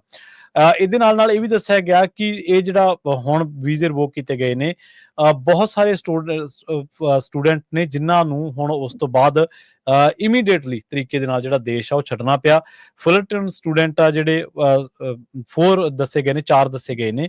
ਉਹ ਕਹਿੰਦੇ ਕਿ ਹੁਣ ਉਹ ਮਾਈਕਲ ਮਾਹੀ ਨੇ ਇਹਨਾਂ ਦੇ ਸਪੋਕਸਪਰਸਨ, ਉਹ ਕਹਿੰਦੇ ਕਿ ਹੁਣ 4 ਸਟੂਡੈਂਟ ਨੇ ਜਿਹੜੇ ਨਜ਼ਰ ਨਹੀਂ ਆ ਰਹੇ ਤੇ ਉਹ ਕੌਮਾਂਤਰੀ ਸੀਗੇ, ਉਹਨਾਂ ਦੇ ਵੀਜ਼ੇ ਰਿਵੋਕ ਕਰ ਦਿੱਤੇ ਗਏ ਤੇ ਉਹਨਾਂ ਨੂੰ ਜਿਹੜਾ ਉਹਨਾਂ ਹਾਲਾਤਾਂ ਦੇ ਵਿੱਚ ਹੀ ਦੇਸ਼ ਜਿਹੜਾ ਉਹ ਛੱਡਣਾ ਪਿਆ। ਆਪਾਂ ਦੇਖਿਆ ਕਿ ਅਮਰੀਕਾ ਨੂੰ ਡ੍ਰੀਮਰਸ ਕੰਟਰੀ ਕਿਹਾ ਜਾਂਦਾ ਹੈ, ਕੰਟਰੀ ਆਫ ਡ੍ਰੀਮਰਸ, ਸੁਪਨੇ ਦੇਖਣ ਵਾਲੇ ਲੋਕਾਂ ਦਾ ਦੇਸ਼। ਅਥਾਹ ਸੰਭਾਵਨਾਵਾਂ ਨੇ ਇੱਥੇ, ਪਰ ਪਿਛਲੇ ਦਿਨਾਂ ਦੇ ਵਿੱਚ ਬਾਰਡਰ ਖੁੱਲਾ ਸੀ, ਜਿਹੜੀ ਬਾਈਡਨ ਸਰਕਾਰ ਉਸ ਦੇ ਮਾਮਲੇ ਦੇ ਵਿੱਚ ਬਹੁਤ ਸਾਰਾ ਕ੍ਰਾਈਮ ਵਧਿਆ। ਉਸੇ ਮਾਮਲੇ ਦੇ ਵਿੱਚ ਫਿਰ ਇਲੈਕਸ਼ਨ ਲੜੀ ਟਰੰਪ ਨੇ, ਇਮੀਗ੍ਰੇਸ਼ਨ ਨੂੰ ਮੁੱਦਾ ਬਣਾ ਕੇ ਬਹੁਤ ਵੱਡਾ, ਤੇ ਅੱਜ ਆਪਾਂ ਦੇਖ ਰਹੇ ਹਾਂ ਕਿ ਬਹੁਤ ਵੱਡੀਆਂ ਰੇਡਾਂ, ਬਹੁਤ ਵੱਡੇ ਐਕਸ਼ਨਸ ਜਿਹੜੇ ਨੇ ਉਹ ਇਮੀਗ੍ਰੈਂਟਸ ਦੇ ਉੱਤੇ ਜਾਂ ਇਮੀਗ੍ਰੇਸ਼ਨ ਦੇ ਮਾਮਲਿਆਂ ਦੇ ਉੱਤੇ ਲਏ ਜਾ ਰਹੇ ਨੇ। ਜੀ ਅੱਜ ਜੋ ਮੈਰੀਲੈਂਡ ਦੇ ਸੈਨੇਟਰ ਹੈਗੇ ਕ੍ਰਿਸ ਸੋਲਨ, ਉਹ ਐਲ ਸੈਲਵਾਡੋਰ ਪਹੁੰਚੇ, ਪਰ ਉਹਨਾਂ ਨੂੰ ਜੋ ਉਹਨਾਂ ਦੇ ਹੀ ਕੌਂਸਟੀਚੁਐਂਟ, ਉਹਨਾਂ ਦੇ ਏਰੀਏ ਦਾ ਕਿਲਮਰ ਗਾਰਸੀਆ, ਜਿਸ ਨੂੰ ਸੈਲਵਾਡੋਰ ਦੀ ਜੇਲ੍ਹ 'ਚ ਰੱਖਿਆ, ਮਿਲ ਨਹੀਂ ਦਿੱਤਾ। ਪਹਿਲਾਂ ਉਹ ਉੱਥੇ ਦੇ ਵਾਈਸ ਪ੍ਰੈਜ਼ੀਡੈਂਟ ਨੂੰ ਮਿਲੇ, ਉਹਨਾਂ ਨੇ ਕਿਹਾ ਵੀ ਟਾਈਮ ਲੱਗੂਗਾ, ਮੇਬੀ ਹਫ਼ਤਾ। ਬਾਅਦ ਦੇ ਵਿੱਚ ਕਹਿੰਦੇ ਵੀ ਉਹਨਾਂ ਨੇ ਜਵਾਬ ਦੇ ਦਿੱਤਾ ਵੀ ਤੁਸੀਂ ਉਸ ਨੂੰ ਨਹੀਂ ਮਿਲ ਸਕਦੇ ਹੈਗੇ। ਐਲ ਸੈਲਵਾਡੋਰ ਦੀ ਸਭ ਤੋਂ ਖਤਰਨਾਕ ਜੇਲ੍ਹ ਦੇ ਵਿੱਚ ਰੱਖੇ ਹੋਏ ਕਿਲਮਰ ਅਰਮਾਂਦੋ ਗਾਰਸੀਆ ਹੁਣ ਇਹ ਇੱਕ ਇੰਟਰਨੈਸ਼ਨਲ ਨਿਊਜ਼ ਬਣ ਗਈ ਆ ਵੀ ਦੇਖੋ ਕਿਸ ਤਰ੍ਹਾਂ ਬੰਦੇ ਨੂੰ ਕਿਡਨੈਪ ਹੀ ਸਰਕਾਰ ਵੱਲੋਂ ਕਰ ਦਿੱਤਾ ਗਿਆ, ਜਦ ਕਿ ਉਹਦਾ ਕੋਈ ਵੀ ਫਾਲਟ ਨਹੀਂ ਹੈਗਾ। ਦੂਸਰੇ ਪਾਸੇ ਜੱਜ ਬੋਸਬਰਗ ਜੋ ਆ, ਉਹਨਾਂ ਨੇ ਕਿਹਾ ਵੀ ਮੈਨੂੰ ਪੂਰਾ ਯਕੀਨ ਆ ਵੀ probable cause to hold Trump officials in criminal contempt over deportation flights, ਤੇ ਇਹਨਾਂ ਦੇ ਉੱਤੇ ਕ੍ਰਿਮੀਨਲ ਕੰਟੈਂਪਟ ਹੀ ਨਹੀਂ ਕੀਤੀ ਆ। ਇਹਨਾਂ ਨੇ ਜਾਣਬੁੱਝ ਕੇ ਜਿਹੜੀ ਫਲਾਈਟ ਆ ਉਹ ਰੋਕੀ ਨਹੀਂ ਹੈ, ਜਦ ਕਿ ਜਿਹੜਾ ਜੱਜ ਆ ਉਹਨਾਂ ਨੇ ਉਹ ਫਲਾਈਟ ਨੂੰ ਰੋਕਣ ਦੇ ਲਈ, ਇਸ ਨੂੰ ਵਾਪਸ ਲਿਆਉਣ ਦੇ ਲਈ ਆਲਰੇਡੀ ਆਰਡਰ ਜਿਹੜਾ ਆ ਉਹ ਜਾਰੀ ਕਰ ਦਿੱਤਾ ਸੀਗਾ। ਸੋ ਇਦਾਂ ਦੀਆਂ ਖਬਰਾਂ ਇਮੀਗ੍ਰੇਸ਼ਨ ਨਾਲ ਰਿਲੇਟਡ ਆ। ਹੋਰ ਕੈਲੀਫੋਰਨੀਆ ਦੀਆਂ ਜੇ ਲੋਕਲ ਖਬਰਾਂ ਕਰਦੇ ਜਾਈਏ, ਬਨੀਸ਼ੀਆ ਕੈਲੀਫੋਰਨੀਆ ਦੇ ਏਰੀਏ ਦੇ ਵਿੱਚ ਜਿਹੜੀ ਇੱਕ ਬਲੇਰੋ ਦੀ ਬਹੁਤ ਵੱਡੀ ਰਿਫਾਈਨਰੀ ਆ, ਉਹ ਕਹਿੰਦੇ ਵੀ ਸੋਚ ਰਹੇ ਆ ਬਲੇਰੋ ਵਾਲੇ ਵੀ ਇਸ ਨੂੰ ਬੰਦ ਹੀ ਕਰ ਦਿੱਤਾ ਜਾਵੇ। ਕੈਲੀਫੋਰਨੀਆ ਦੇ ਵਿੱਚ ਜਿਹੜੇ এনवायरमेंटल ਲਾਜ਼ ਹੈਗੇ ਆ ਉਹ ਬਹੁਤ ਸਟ੍ਰਿਕਟ ਆ, ਤੇ ਅੱਜ ਸੈਨ ਐਂਟੋਨੀਓ ਬੇਸਡ ਕੰਪਨੀ ਨੇ ਕੈਲੀਫੋਰਨੀਆ એનર્ਜੀ ਕਮਿਸ਼ਨ ਦੇ ਕੋਲ ਆਪਣਾ ਜਿਹੜਾ ਨੋਟਿਸ ਆ ਉਹ ਸਬਮਿਟ ਕਰ ਦਿੱਤਾ, ਜਿਹਦੇ ਵਿੱਚ ਉਹਨਾਂ ਨੇ ਇਹ ਕਿਹਾ ਆ ਵੀ ਅਸੀਂ ਅਪ੍ਰੈਲ 2026 ਦੇ ਵਿੱਚ ਬਨੀਸ਼ੀਆ ਵਾਲੀ ਜਿਹੜੀ ਰਿਫਾਈਨਰੀ ਆ ਉਸ ਨੂੰ ਬੰਦ ਕਰਨ ਜਾ ਰਹੇ ਹੈਗੇ ਆ। ਸੋ ਤੇ ਜਿਹੜੀ ਇਹ એનર્ਜੀ ਜਾਇੰਟ ਆ ਐਕਸਪਲੋਰ ਕਰ ਰਿਹਾ ਹੋਰ ਆਪਸ਼ਨਸ ਜਿਹੜੇ ਕੈਲੀਫੋਰਨੀਆ ਦੇ, ਜਿਸ ਨੇ 1.1 billion pre tax impairment charges ਜਿਹੜੇ ਸੀਗੇ, ਕਹਿੰਦੇ ਵੀ ਇਹ ਬਨੀਸ਼ੀਆ ਤੇ ਬਿਲਮਿੰਗਟਨ ਰਿਫਾਈਨਰੀ ਨੂੰ ਲਾਏ ਹੋਏ ਸੀ, ਉਹਨਾਂ ਨੂੰ ਹੁਣ ਦੇਖ ਰਿਹਾ ਹੈ ਵੀ ਕਿਸ ਤਰ੍ਹਾਂ ਅਸੀਂ ਕਿੱਥੇ ਇਸ ਨੂੰ ਜਿਹੜਾ ਮੂਵ ਕਰ ਸਕਦੇ ਹੈਗੇ ਆ। 600 ਤੋਂ ਵੱਧ ਵਰਕਰ ਤੇ 300 ਤੋਂ ਵੱਧ ਕੰਟਰੈਕਟਰਸ ਇਹਦੇ ਨਾਲ ਕਨੈਕਟਡ ਆ, ਸੋ ਉਹਨਾਂ ਨੂੰ ਵੀ ਜਿਹੜਾ ਆ ਮੂਵ ਕਰਨਾ ਪਊਗਾ। ਜੀ ਇਸੇ ਤਰ੍ਹਾਂ ਇੱਕ ਖਬਰ ਹੋਰ ਆ ਰਹੀ ਆ, ਕੈਲੀਫੋਰਨੀਆ ਦੇ ਵਿੱਚ ਇੱਕ ਹੋਮਲੈਸ ਬੰਦਾ, ਜਿਹਨੂੰ ਅੱਜ ਕੱਲ ਅਨਹਾਊਸ ਕਹਿ ਦਿੰਦੇ ਆ, ਉਸਨੇ ਸੈਨ ਲੂਇਸ ਓਬਿਸਪੋ ਦੇ ਵਿੱਚ $1 ਮਿਲੀਅਨ ਦੀ ਜਿਹੜੀ ਲਾਟੋ ਆ ਸਕ੍ਰੈਚਰ ਤੋਂ ਜਿੱਤੀ ਹੈਗੀ ਆ। ਸੈਂਡੀਜ਼ ਲਿਕਰ ਨਾਮ ਦੇ ਸਟੋਰ ਦੇ ਉੱਤੇ ਇਸ ਬੰਦੇ ਨੇ ਜਿਹੜੀ ਟਿਕਟ ਖਰੀਦੀ, ਤੇ ਬਾਅਦ ਚ ਪਤਾ ਚੱਲਿਆ ਵੀ ਉਹ $1 ਮਿਲੀਅਨ ਦਾ ਜਿਹੜਾ ਵਿਨਰ ਹੈਗਾ ਆ। ਉਹ ਕਹਿੰਦਾ ਵੀ ਹੁਣ ਸਭ ਤੋਂ ਪਹਿਲਾਂ ਮੈਂ ਇੱਕ ਛੋਟਾ ਜਿਹਾ ਘਰ ਖਰੀਦੂੰਗਾ, ਬਾਅਦ ਦੇ ਵਿੱਚ ਸਾਰਾ ਕੁਝ ਜਿਹੜਾ ਹੋਰ ਨੈਸੈਸਿਟੀਜ਼ ਆ ਉਸ ਨੂੰ ਖਰੀਦਿਆ ਜਾਊਗਾ। ਜਿਹੜਾ ਸਟੋਰ ਆ ਉਸ ਨੂੰ ਵੀ $5000 ਦੇ ਕਰੀਬ ਲਾਟੋ ਵੱਲੋਂ ਦਿੱਤਾ ਜਾਊਗਾ। ਹਾਂਜੀ ਬਿਲਕੁਲ, ਕਿਉਂਕਿ ਇਹਨਾਂ ਦਾ ਸ਼ੇਅਰ ਹੁੰਦਾ 0.5 ਜਿਹੜਾ ਜੈਕਪੋਟ ਦਾ, ਉਹਦੇ ਕਰਕੇ ਇਹਨਾਂ ਨੂੰ ਮਿਲਣਾ ਹੀ ਮਿਲਣਾ। ਤੇ ਉਹ ਜਿਹੜਾ ਬੰਦਾ ਇਹਨੇ ਦੱਸਦੇ ਆ ਵੀ ਪਿਛਲੇ ਹਫ਼ਤੇ ਜਾਂ ਥੋੜੇ ਦਿਨ ਪਹਿਲਾਂ ਹੀ ਇਹ ਜਿਹੜੀ ਲਾਟੋ ਆ ਸਕ੍ਰੈਚਰ ਆ ਉਹ ਖਰੀਦਿਆ ਸੀਗਾ, ਤੇ 1 ਮਿਲੀਅਨ ਹੁਣ ਇਹ ਜਿਹੜਾ ਜਿੱਤ ਗਿਆ। ਅਗਲੀ ਗੱਲ ਕਰੀਏ ਟੈਸਲਾ ਦੀ। ਜਿਵੇਂ ਆਪਾਂ ਦੇਖਿਆ ਕਿ ਟਰੰਪ ਦੇ ਚੋਣ ਜਿੱਤਣ ਤੋਂ ਬਾਅਦ 4-5 ਖਬਰਾਂ ਜਿਹੜੀਆਂ ਨੇ ਉਹ ਵਰਲਡ ਵਾਈਡ ਧਿਆਨ ਖਿੱਚਦੀਆਂ ਨੇ। ਇਮੀਗ੍ਰੇਸ਼ਨ, ਟੈਰਿਫਸ, ਇਕੋਨਮੀ ਤੇ ਜਿਹੜੇ ਇਮੀਗ੍ਰੇਸ਼ਨ ਦੇ ਮਾਮਲਿਆਂ ਉੱਤੇ ਜਿਹੜੇ ਐਕਸ਼ਨ ਲਏ ਜਾ ਰਹੇ ਨੇ। ਐਲਨ ਮਸਕ ਇਹਨਾਂ ਦੇ ਵਿੱਚ ਇੱਕ ਜੋ ਉਹ ਨਾਮ ਨੇ ਜਿਹੜਾ ਲਗਾਤਾਰ ਚਰਚਾ ਦੇ ਵਿੱਚ ਰਹਿੰਦਾ। ਕੈਲੀਫੋਰਨੀਆ ਦੇ ਵਿੱਚ ਹੁਣ ਟੈਸਲਾ ਦੀ ਜਿਹੜੀ ਖਰੀਦ ਆ ਉਹ ਲਗਾਤਾਰ ਘਟਦੀ ਜਾ ਰਹੀ ਹੈ। 15% ਇਹਦੇ ਵਿੱਚ ਜਿਹੜਾ ਉਹ ਗਿਰਾਵਟ ਦਰਜ ਕੀਤੀ ਗਈ ਹੈ। ਦੱਸਿਆ ਇਹ ਜਾ ਰਿਹਾ ਕਿ ਜਿਹੜੇ ਕੈਲੀਫੋਰਨੀਆ ਦੇ ਨਿਵਾਸੀ ਨੇ, ਕੈਲੀਫੋਰਨੀਅਨਸ ਨੇ ਜਿਹੜੇ, ਉਹ ਕਹਿੰਦੇ ਵੀ ਇਹਨਾਂ ਨੇ ਟੈਸਲਾ ਦੇ ਵਿਰੁੱਧ ਪ੍ਰੋਟੈਸਟ ਵੀ ਕੀਤੇ ਸੀਗੇ ਤੇ ਮਸਕ ਦੀ ਜਿਹੜੀ ਇੱਕ ਤਾਂ ਇਨਵੋਲਵਮੈਂਟ ਆ ਯੂਐਸ ਪ੍ਰੈਜ਼ੀਡੈਂਟ ਡੋਨਲਡ ਟਰੰਪ ਦੀ ਐਡਮਿਨਿਸਟ੍ਰੇਸ਼ਨ ਦੇ ਵਿੱਚ, ਇੱਕ ਤਾਂ ਉਹ, ਇੱਕ ਕਹਿੰਦੇ ਕਿ ਜਿਹੜੀਆਂ ਫਾਰ ਰਾਈਟ ਪਾਲਿਸੀਜ਼ ਨੇ ਯੂਰਪ ਦੇ ਵਿੱਚ ਉਹਨਾਂ ਨੂੰ ਸੈਲੀਬ੍ਰੇਟ ਕਰਨਾ ਜਾਂ ਉਹਨਾਂ ਨੂੰ ਅੱਗੇ ਤੋਰਨਾ, ਇਹ ਕੀ ਫੈਕਟਰ ਨੇ ਜਿਹੜੇ ਕਿ ਟੈਸਲਾ ਦਾ 13% ਡ੍ਰੌਪ ਡਿੱਗਿਆ ਫਸਟ ਕੁਆਟਰ ਦੇ ਵਿੱਚ ਡਿਲੀਵਰੀ ਜਿਹੜੀਆਂ ਉਹਨਾਂ ਨੇ ਕੀਤੀਆਂ ਨੇ ਗਲੋਬਲੀ। ਨਾਲ ਹੀ ਉਹ ਕਹਿੰਦੇ ਕਿ ਕੈਲੀਫੋਰਨੀਆ ਦੇ ਵਿੱਚ ਵੀ ਜਿਹੜੀ ਟੈਸਲਾ ਦੀ ਮੰਗ ਆ ਉਹ ਲਗਾਤਾਰ ਘੱਟ ਦੇਖੀ ਜਾ ਰਹੀ ਹੈ ਤੇ ਆਉਣ ਵਾਲੇ ਟਾਈਮ ਦੇ ਵਿੱਚ ਆਪਾਂ ਇਹ ਵੀ ਗੱਲ ਦਰਜ ਕੀਤੀ ਸੀਗੀ ਕਿ ਟੈਸਲਾ ਦੀ ਜਿਹੜੀ ਸੇਲ ਆ ਉਹ ਹੋਰ ਵੀ ਡਿੱਗ ਸਕਦੀ ਆ। ਟੈਸਲਾ ਨੂੰ ਪ੍ਰੋਟੈਕਟ ਕਰਨ ਵਾਸਤੇ FBI ਦਾ ਵੀ ਇੱਕ ਵਿੰਗ ਜਿਹੜਾ ਉਹ ਐਕਟਿਵ ਕੀਤਾ ਗਿਆ ਸੀਗਾ, ਪਰ ਉਹ ਕਹਿੰਦੇ ਕਿ ਤੁਸੀਂ ਟੈਸਲਾ ਨੂੰ ਬਚਾ ਤਾਂ ਲਓਗੇ, ਚਲੋ ਉਹਨੂੰ ਲੋਕ ਹਾਰਮ ਨਾ ਕਰੂਗਾ ਜਾਂ ਟੈਸਲਾ ਦੇ ਸ਼ੋਰੂਮਾਂ ਤੇ ਜਿਹੜੇ ਉਹ ਹਮਲੇ ਨਾ ਹੋਣਗੇ, ਪਰ ਉਹ ਕਹਿੰਦੇ ਕਿ ਜਿਹੜਾ ਲੋਕਾਂ ਦੇ ਵਿੱਚ ਭਰੋਸਾ ਪੈਦਾ ਕਰਨਾ ਹੈ ਕਿਸੇ ਵੀ ਪ੍ਰੋਡਕਟ ਦੇ ਮਾਮਲੇ ਦੇ ਵਿੱਚ, ਤਾਂ ਉਹ ਭਰੋਸਾ ਕਿਵੇਂ ਪੈਦਾ ਹੋਊਗਾ, ਇਹ ਇੱਕ ਵੱਡਾ ਸਵਾਲ ਆ। ਸੋ ਕੈਲੀਫੋਰਨੀਆ ਉਹ ਲੋਕ ਨੇ, ਕੈਲੀਫੋਰਨੀਆ ਦੇ ਨਿਵਾਸੀ ਜਿਨ੍ਹਾਂ ਨੇ ਟੈਸਲਾ ਦੇ ਵਿੱਚ ਜਦੋਂ ਭਰੋਸਾ ਪ੍ਰਗਟਾਇਆ ਸੀ ਤਾਂ ਉਹਨਾਂ ਨੇ ਟੈਸਲਾ ਕਿੱਥੇ ਤੋਂ ਕਿੱਥੇ ਲੈ ਗਏ ਸੀਗੇ, ਪਰ ਹੁਣ ਉਹਨਾਂ ਨੇ ਇਸ ਪ੍ਰੋਡਕਟ ਤੋਂ ਆਪਣੇ ਖਬਰ ਦੇ ਮੁਤਾਬਕ ਇਹ ਹੱਥ ਜਿਹੜੇ ਨੇ ਉਹ ਪਿਛਾਂਹ ਖਿੱਚੇ ਹੋਏ ਨੇ। ਪਿਛਲੇ ਕੁਝ ਹਫ਼ਤਿਆਂ ਤੋਂ ਬਰਨੀ ਸੈਂਡਰਸ ਜਿਹੜੇ ਸੈਨੇਟਰ ਆ ਤੇ ਕਾਂਗਰਸ ਵੂਮਨ ਅਲੈਗਜ਼ੈਂਡਰੀਆ ਕੋਰਟਿਸ ਹੈਗੇ ਆ, ਉਹ ਵੱਖ-ਵੱਖ ਅਮਰੀਕਾ ਦੇ ਸ਼ਹਿਰਾਂ ਦੇ ਵਿੱਚ ਜਿਹੜੀਆਂ ਰੈਲੀਜ਼ ਕਰ ਰਹੇ ਹੈਗੇ ਆ। ਰੀਸੈਂਟਲੀ ਉਹਨਾਂ ਨੇ ਕੈਲੀਫੋਰਨੀਆ ਦੇ ਸ਼ਹਿਰ ਫਾਲਸਮ ਦੇ ਵਿੱਚ ਰੈਲੀ ਕੀਤੀ ਹੈ, ਜਿੱਥੇ ਕਹਿੰਦੇ 30,000 ਦੇ ਕਰੀਬ ਲੋਕਾਂ ਦਾ ਇਕੱਠ ਸੀ। ਯੂਜ਼ਲੀ ਇਹ ਰੈੱਡ ਏਰੀਆ ਕਹਿ ਸਕਦੇ ਹਾਂ, ਡੀਪ ਰੈੱਡ ਏਰੀਆ ਹੈ ਜਿੱਥੇ ਮੋਸਟਲੀ ਰਿਪਬਲਿਕਨ ਵੋਟਰ ਹੈਗੇ ਆ। ਸੋ ਲੋਕ ਬਹੁਤ ਜ਼ਿਆਦਾ ਔਖੇ ਹੈਗੇ ਆ ਵੱਖ-ਵੱਖ ਇਸ਼ੂਜ਼ ਨੂੰ ਲੈ ਕੇ। ਸੋ ਇੰਨੀ ਵੱਡੀ ਗਿਣਤੀ ਦੇ ਵਿੱਚ ਬਰਨੀ ਸੈਂਡਰਸ ਤੇ ਰਿਪਰੈਜ਼ੈਂਟੇਟਿਵ ਅਲੈਗਜ਼ੈਂਡਰੀਆ ਓਕੈਜ਼ੀਓ-ਕੋਰਟਿਸ ਨੂੰ ਸੁਣਨ ਆ ਰਹੇ ਹੈਗੇ ਆ। ਜੇ ਪ੍ਰੈਜ਼ੀਡੈਂਟ ਟਰੰਪ ਹੋਣਾ ਦੇ ਜੋ ਹੁਣ ਨਵਾਂ ਕਾਰਜਕਾਲ ਆ ਉਹਦੇ ਦੌਰਾਨ ਉਹਨਾਂ ਦੀ ਜਿਹੜੀ ਰੇਟਿੰਗ ਆ ਉਹਦੀ ਗੱਲਬਾਤ ਕਰਦੇ ਜਾਈਏ, ਕਹਿੰਦੇ ਪਈ ਟਰੰਪ ਟੈਰਿਫਸ ਨੂੰ ਲੈ ਕੇ ਬਹੁਤ ਸਾਰੇ ਲੋਕ ਜਿਹੜੇ ਆ ਈਵਨ ਉਹਨਾਂ ਦੀ ਪਾਰਟੀ ਦੇ ਵੀ ਜੋ ਅਪਸੈਟ ਹੈਗੇ ਆ ਤੇ ਇਕਨੋਮੀ ਦੇ ਉੱਤੇ ਇਹਦਾ ਬਹੁਤ ਬੁਰਾ ਅਸਰ ਪੈ ਰਿਹਾ ਹੈਗਾ। ਪਰ ਇਮੀਗ੍ਰੇਸ਼ਨ ਦੇ ਮਾਮਲੇ ਦੇ ਵਿੱਚ ਜਿਹੜੇ ਟਰੰਪ ਉਹਨਾਂ ਦੇ ਸਪੋਰਟਰ ਆ ਉਹਨਾਂ ਦੀ ਰੇਟਿੰਗ ਬਹੁਤ ਜ਼ਿਆਦਾ ਆ ਵੀ ਬਹੁਤ ਵਧੀਆ ਜਿਹੜਾ ਉਹ ਕੰਮ ਆ ਉਹ ਕਰ ਰਹੇ ਆ। ਇਹ ਟਰੰਪ ਉਹਨਾਂ ਦੇ ਜਿਹੜੇ ਸਪੋਰਟਰ ਜਾਂ ਵੋਟਰਸ ਆ ਉਹ ਕਮੈਂਟਸ ਕਰਦੇ ਆ ਜਾਂ ਉਹਨਾਂ ਨੂੰ ਜਦੋਂ ਸਰਵੇ ਵਾਲੇ ਪੁੱਛਦੇ ਆ ਉਹਨਾਂ ਦੇ ਸਰਵੇ ਦੇ ਮੁਤਾਬਕ ਇਹ ਦੱਸਿਆ ਗਿਆ ਹੈ। ਹਾਂਜੀ ਬਿਲਕੁਲ, ਤੇ ਅਗਲੀ ਜਿਹੜੀ ਖਬਰ ਆ ਉਹਦੇ ਵੱਲ ਆਪਾਂ ਵੱਧਦੇ ਚੱਲੀਏ। ਅਗਲੀ ਜਿਹੜੀ ਖਬਰ ਆ ਉਹ ਫ੍ਰੈਜ਼ਨੋ ਤੋਂ ਆ ਰਹੀ ਹੈ। ਫ੍ਰੈਜ਼ਨੋ ਦੇ ਵਿੱਚ ਇੱਕ ਜਿਹੜਾ ਸੜਕ ਹਾਦਸਾ ਵਾਪਰਿਆ ਤੇ ਉਸ ਹਾਦਸੇ ਦੇ ਵਿੱਚ 2 ਜਣੇ ਜ਼ਖਮੀ ਦੱਸੇ ਗਏ ਨੇ। ਇਸ ਬਾਰੇ ਜਿਹੜੀ ਪੁਲਿਸ ਆ ਉਹਨੇ ਦੱਸਿਆ ਕਿ ਜਿਹੜੀਆਂ ਡਿਟੇਲਸ ਨੇ ਵਿਕਟਮਸ ਦੇ ਬਾਬਤ ਉਹ ਹਲੇ ਉਡੀਕੀਆਂ ਜਿਹੜੀਆਂ ਨੇ ਉਹ ਜਾ ਰਹੀਆਂ ਨੇ। ਜੀ ਜੀ ਇੱਕ ਖਬਰ ਇੰਡੀਆ ਦੇ ਨਾਲ ਰਿਲੇਟਡ ਹੈਗੀ ਆ। ਅਮਰੀਕਾ ਦੀ ਸਰਕਾਰ ਨੇ USA ਨੇ ਇੱਕ ਜਗਵਿੰਦਰ ਸਿੰਘ ਬਰਾੜ ਨਾਮ ਦਾ ਜਿਹੜਾ ਇੰਡੀਅਨ ਨੈਸ਼ਨਲ ਆ ਜੋ ਕਿ UAE ਵਿੱਚ ਰਹਿੰਦਾ ਆ, ਉਹਦੇ ਨਾਲ 2 ਹੋਰ India based companies global tanker private limited ਤੇ B&P ਸੋਲੂਸ਼ਨਸ ਪ੍ਰਾਈਵੇਟ ਲਿਮਟਿਡ ਇਹਨਾਂ ਨੂੰ ਜਿਹੜਾ ਆ ਇਹਨਾਂ ਦੇ ਅਗੇਂਸਟ ਸੈਂਕਸ਼ਨਸ ਲਾਈਆਂ ਆ। ਕਹਿੰਦੇ ਵੀ ਇਹ ਰਸ਼ੀਆ ਤੋਂ ਜਿਹੜਾ ਤੇਲ ਆ ਉਹ ਖਰੀਦਦੇ ਸੀ। ਇਸ ਤੋਂ ਬਿਨਾਂ ਇਹ ਈਰਾਨ ਤੋਂ ਵੀ ਜਿਹੜਾ ਤੇਲ ਆ ਉਹ ਖਰੀਦ ਕੇ ਬਾਹਰ ਦੁਨੀਆ ਦੇ ਵੱਖ-ਵੱਖ ਮੁਲਕਾਂ ਦੇ ਵਿੱਚ ਵੇਚਦੇ ਸੀ। US ਗਵਰਨਮੈਂਟ ਨੇ ਇਹ ਕਿਹਾ ਵੀ ਜਿਹੜਾ ਬਰਾੜ ਆ ਉਹਦੇ ਕੋਲ 30 ਦੇ ਕਰੀਬ ਆਇਲ ਟੈਂਕਰਸ ਹੈਗੇ ਆ ਜੋ ਈਰਾਨ ਦੇ ਵਿੱਚ ਸੋ ਕਾਲ ਸ਼ੈਡੋ ਫਲੀਟ ਕਰਕੇ ਜਿਸ ਨੂੰ ਜਾਣਿਆ ਜਾਂਦਾ ਆ, ਤੇ ਉਹ ਵੱਖ-ਵੱਖ ਮੁਲਕਾਂ 'ਚ ਵੇਚਦੇ ਆ ਕਿਉਂਕਿ ਉੱਥੇ ਸੈਂਕਸ਼ਨਸ ਲਾਈਆਂ ਹੋਈਆਂ ਆ ਈਰਾਨ ਦੇ ਉੱਤੇ ਤੇ ਮੁਲਕਾਂ ਨੂੰ ਵੀ ਕਿਹਾ ਗਿਆ ਆ ਵੀ ਉਹਨਾਂ ਨਾਲ ਜਿਹੜਾ ਬਿਜ਼ਨਸ ਕਰੂਗਾ ਉਹਦੇ ਤੇ ਅਸੀਂ ਸੈਂਕਸ਼ਨਸ ਲਾਵਾਂਗੇ। ਸੋ ਇਹ ਅਮਰੀਕਾ ਦੀ ਸਰਕਾਰ ਨੇ ਹੁਣ ਇਹਨਾਂ ਦੇ ਉੱਤੇ ਜਿਹੜੀਆਂ ਸੈਂਕਸ਼ਨਸ ਆ ਉਹ ਲਾਈਆਂ ਹੈਗੀਆਂ। ਜੀ ਬਿਲਕੁਲ, ਤੇ ਸਮਾਂ ਆਪਣਾ ਜਿਹੜਾ ਉਹ ਹਰਜੋਤ ਸਿੰਘ ਜੀ ਸਮਾਪਤੀ ਵਾਲਾ ਤੇ ਜਾਂਦੇ ਨੇ ਸਟਾਕ ਤੇ ਕਰੰਸੀ ਦੇ ਬਾਰੇ ਜ਼ਰੂਰ ਜਾਣਕਾਰੀ ਦਿੰਦੇ ਚਲੇ। ਜੀ ਬਿਲਕੁਲ, ਜੇ ਆਪਾਂ ਸਟਾਕ ਦੀ ਗੱਲ ਕਰਦੇ ਜਾਈਏ ਤੇ ਜਿਹੜਾ ਡਾਓ ਜੋਨ ਇੰਡਸਟਰੀਅਲ ਆ ਅੱਜ ਉਹਨੂੰ ਫੇਰ ਝਟਕਾ ਵੱਡਾ ਲੱਗਾ, 1.73% ਡਾਊਨ ਗਿਆ 699.57। ਸੋ ਕਲੋਜ਼ ਹੋਇਆ ਹੈਗਾ 39,669.39 ਦੇ ਉੱਤੇ। S&P ਇੰਡੈਕਸ ਵੀ 2.24% ਡਾਊਨ ਗਿਆ, ਕਲੋਜ਼ ਹੋਇਆ 5275.70 ਦੇ ਉੱਤੇ।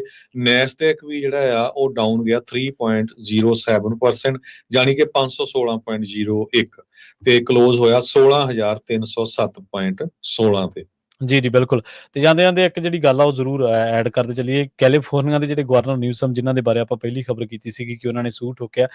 ਉਹਨਾਂ ਨੇ ਪਿਛਲੇ ਦਿਨਾਂ ਦੇ ਵਿੱਚ ਜਿਹੜਾ ਕੈਰੀਅਰ ਪਾਸਪੋਰਟਸ ਕੀ ਆ ਪ੍ਰੋਗਰਾਮ ਆ ਉਹ ਲਾਂਚ ਕੀਤਾ ਸੀਗਾ। ਇਸ ਗੱਲ ਦੇ ਲਈ ਕਿ ਉਹ ਜਿਹੜੇ ਜੌਬ ਐਕਸੈਸ ਆ ਲੋਕਾਂ ਦੇ ਲਈ ਉਹ ਈਜ਼ੀ ਹੋਵੇ ਤੇ ਲੋਕ ਵੱਧ ਤੋਂ ਵੱਧ ਜੌਬਸ ਜਿਹੜੀਆਂ ਨੇ ਉਹ ਲੈਣ। ਪਰ ਕਹਿੰਦੇ ਕਿ ਸਰਕਾਰ ਦੇ ਇਸ ਪ੍ਰੋਗਰਾਮ ਨੂੰ ਜਿਹੜਾ ਉਹ ਬਹੁਤ ਹੰਗਾਰਾ ਨਹੀਂ ਮਿਲਿਆ। ਹਾਲਾਂਕਿ ਇਹਦਾ ਮੰਤਵ ਜਿਹੜਾ ਸੀਗਾ ਲੋਕਾਂ ਤੱਕ ਜੌਬਸ ਪਹੁੰਚਾਉਣਾ ਸੀਗਾ। ਪਰ ਤੁਸੀਂ ਦੇਖੋ ਕਿ ਜਦੋਂ ਲੋਕਾਂ ਦੇ ਵਿੱਚ ਨਿਰਾਸ਼ਤਾ ਫੈਲਦੀ ਹੈ, ਭਾਵੇਂ ਤੁਸੀਂ ਉਹਨਾਂ ਨੂੰ ਜੋ ਮਰਜ਼ੀ ਦਿਖਾਈ ਚੱਲੋ, ਉਹਦੇ ਵੱਲ ਉਹ ਨਹੀਂ ਆਕਰਸ਼ਿਤ ਹੁੰਦੇ। ਗੱਲ ਕਰੀਏ ਕਰੰਸੀ ਰੇਟ ਦੀ, ਅੱਜ ਇੱਕ ਯੂਐਸ ਡਾਲਰ ਦੀ ਕੀਮਤ ਜਿਹੜੀ ਆ ਉਹ ਕੈਨੇਡਾ ਦੇ $1 ਤੇ 39 ਸੈਂਟ ਦੇ ਬਰਾਬਰ, ਇੰਡੀਆ ਦੇ $85.60 ਦੇ ਬਰਾਬਰ ਤੇ ਪਾਕਿਸਤਾਨ ਦੇ $280.28 ਦੇ ਬਰਾਬਰ ਇੱਕ ਯੂਐਸ ਡਾਲਰ ਦੀ ਕੀਮਤ ਰਹੀ ਹੈ। ਜੀ, ਜੀ, ਸੋ ਬਿਲਕੁਲ ਸਵੇਰੇ ਵੀ ਆਪਾਂ ਸਾਰੇ ਸਰੋਤਿਆਂ ਨੂੰ ਬੇਨਤੀ ਕੀਤੀ ਸੀ ਵੀ SB 509 ਬਿੱਲ ਨੂੰ ਲੈ ਕੇ 21 ਤਰੀਕ ਨੂੰ ਸਭ ਨੇ ਉੱਥੇ ਪਹੁੰਚਣਾ ਹੈਗਾ। ਕੈਲੀਫੋਰਨੀਆ ਦੀ ਜਿਹੜੀ ਸਟੇਟ ਕੈਪੀਟਲ ਆ, ਉੱਥੇ ਤੀਜੀ ਹੀਅਰਿੰਗ ਜਿਹੜਾ ਇਸ ਬਿੱਲ ਦੇ ਸੰਬੰਧ ਦੇ ਵਿੱਚ ਜੋ ਟਰਾਂਸਨੈਸ਼ਨਲ ਰਿਪਰੈਸ਼ਨ ਆ ਉਹਦੇ ਵਿੱਚ ਹੋਣੀ ਆ। ਹੁਣ ਜੋ ਆਮ ਜਿਹੜੇ ਸਿੱਖ ਆ, ਆਮ ਅਮਰੀਕਨ ਸਿਟੀਜ਼ਨ ਆ, ਉਹਨਾਂ ਨੂੰ ਇਹ ਫਾਈਟ ਕਰਨੀ ਪੈਣੀ ਆ, ਕਿਉਂਕਿ ਜੇ ਤੁਸੀਂ ਚਾਹੁੰਦੇ ਆ ਵੀ ਅਮਰੀਕਾ ਆਉਣ ਵਾਲੇ ਟਾਈਮ 'ਚ ਇੰਡੀਆ ਨਾ ਬਣੇ ਤਾਂ ਇਹ ਸਾਡਾ ਸਾਰਿਆਂ ਦਾ ਫਰਜ਼ ਬਣਦਾ ਹੈ ਕਿ ਅਸੀਂ ਉੱਥੇ ਜਾਈਏ, ਕਿਉਂਕਿ ਦੂਸਰੇ ਪਾਸੇ ਭਾਰਤ ਦੀ ਸਰਕਾਰ ਤੇ ਉਹਨਾਂ ਦੀਆਂ ਜਿਹੜੀਆਂ ਇੱਥੇ ਕਈ ਆਰਗੇਨਾਈਜੇਸ਼ਨ ਬਣੀਆਂ ਜਿਨ੍ਹਾਂ ਨੂੰ ਉਹ ਡਾਇਰੈਕਟਲੀ ਜਾਂ ਇਨਡਾਇਰੈਕਟਲੀ ਸਪੋਰਟ ਕਰਦੇ ਆ, ਉਹ ਬਹੁਤ ਜ਼ਿਆਦਾ ਇਨਵੋਲਵ ਹੋਈਆਂ। ਸੋ ਉੱਥੇ ਪਹੁੰਚਣਾ ਬਹੁਤ ਜ਼ਰੂਰੀ ਹੈਗਾ। ਜੀ, ਆਪਾਂ ਹਰ ਰੋਜ਼ ਤੁਹਾਨੂੰ ਜਿਹੜਾ ਰਿਮਾਈਂਡ ਕਰੀ ਜਾਂਦੇ, ਇਹਦੇ ਬਾਬਤ ਆਪਾਂ ਫਲਾਇਰ ਵੀ ਪਾਇਆ ਹੋਇਆ, ਉਹਦੀ ਲੋਕੇਸ਼ਨ 10:30 ਵਜੇ ਦੇ ਕਰੀਬ। ਸੋ ਵੱਧ ਤੋਂ ਵੱਧ ਜਿਹੜਾ ਫਲਾਇਰ ਆ ਉਹ ਵੀ ਸ਼ੇਅਰ ਕਰ ਲਿਓ। ਜੀ, ਬਿਲਕੁਲ। ਸੋ ਇੱਥੇ ਆਪਾਂ ਪ੍ਰੋਗਰਾਮ ਅਪਡੇਟ ਕੈਲੀਫੋਰਨੀਆ ਨੂੰ ਸਮਾਪਤ ਕਰਾਂਗੇ। ਪੰਜਾਬੀ USA ਦੇ ਤੁਸੀਂ ਅੱਗੇ ਸੁਣੋਗੇ, ਸ਼ਾਮ ਦੀ ਦੀਵਾਨ ਸਰਵਣ ਕਰੋਗੇ ਤੇ ਉਸ ਤੋਂ ਬਾਅਦ ਆਪਣੀ ਮੁਲਾਕਾਤ ਹੋਵੇਗੀ ਪ੍ਰੋਗਰਾਮ ਖਬਰ ਤੇ ਨਜ਼ਰ ਦੇ ਵਿੱਚ।